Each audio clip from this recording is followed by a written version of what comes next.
Ikalabing-walo ng Mayo taong 1976. Ayokong-ayoko makakasama si nanay kapag magpapagupit ako kasi laging siya ang nasusunod kung anong gupit ang dapat gawin sa akin ng barbero. Gawin mong gupit baw, utos ni nanay kay Mang Pablo na nag-iisang barbero sa aming lugar noon. Imumuwestre pa ni nanay ang gupit na gusto niya sa akin. Basta, sa huli kailangang makita niya na parang may baw ng nyog na naiwan sa aking ulo. Ganoon karami lang na buhok ang kailangang matira sa aking ulo. At magsisimulang gupitin ng malaking gunting ni Mang Pablo ang aking buhok na kay tagal kong hinintay na humaba. Dinig ko, parang humahalaklak ang malaking gunting ni Mang Pablo. Ang gusto ko kasi, gupit binata. Gusto kong may nasusuklay ako. Gusto kong gumamit ng gel na usong-uso pa naman noon. Gusto kong ayusin ang buhok ko na patusok-tusok o kaya naman ay ihawi sa kanan ang buhok na nakababa sa aking noo. Gusto kong gayahin ang buhok ni Jose Rizal. Pero baliwala ang lahat ng pangarap kong ito sa aking buhok dahil ang totoo pagkatapos kong gupitan, halos kalbo na ako. Pagka-uwi ko sa aming bahay, agad akong haharap sa salamin. Mag-iiyak ako, pero kahit anong gawin ko, di na maibabalik pa ang nagupit kong buhok. Pitatehanan ko ang aking sarili. Hahaba rin naman ang aking buhok. Pero si nanay, tuwang-tuwa pa. Ayan, kay linis-linis mong tingnan sa bago mong gupit. Sasabihin niya, bakit kaya di ako tinatanong ni nanay kung ano ang gusto kong gupit? Kung may pagkakataon, ako na mismo ang mag-isang nagpupunta kay Mang Pablo para magpagupit ng gusto kong gupit.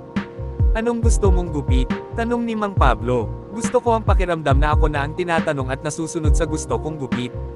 Bibilinan ko si Mang Pablo na huwag gaanong nipisan ang aking buhok. Gusto ko ring magkaroon ng patilya. Kapag ako ang nasusunod sa gupit na gusto ko, parang mas nagiging masipag akong pumasok. Buti naman, sinusunod ako ni Mang Pablo. Nakalilimutan niya ang gusto ni nanay na gupit ko. Masaya talaga ako sa gupit ko. Sa buong buhay ko noong elementarya, isa lang ang gumugupit sa buhok ko, si Mang Pablo lumpo siya. Nakaupo na lang sa isang lumang wheelchair. May timba sa tabi ng kanyang wheelchair. Doon siya umiihi. Naaamoy ko nga madalas ang kanyang panghi habang ginugupitan niya ako. Natatandaan ko rin ang kanyang asawa na kay liit-liit. Kay liit-liit din ang kanilang bahay.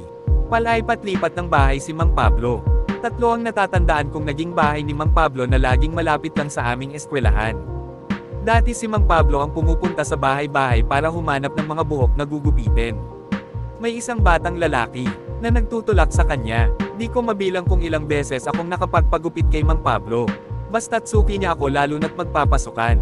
Noon, parang di na matatapos ang sama ng loob ko habang ginugupitan ni Mang Pablo ng gupit na ayokong-ayoko. Noon, parang di na ako gagraduate sa gupit baw. Wala na si Mang Pablo at wala na rin ang nanay ko. Ngayon ko naisip na sana'y naging masunurin talaga ako sa nanay ko. Sana'y wala akong sama ng loob na nararamdaman sa tuwing pagugupitin niya ako kay Mang Pablo. Sana'y naisip ko noon na gupit baw talaga ang gupit na bagay sa mga bata. Maraming salamat sa pakikinig sa maikling kwento. E-follow nyo naman ako. Kung ayaw nyong kalbuhin ko kayo. Char! Hanggang sa muli.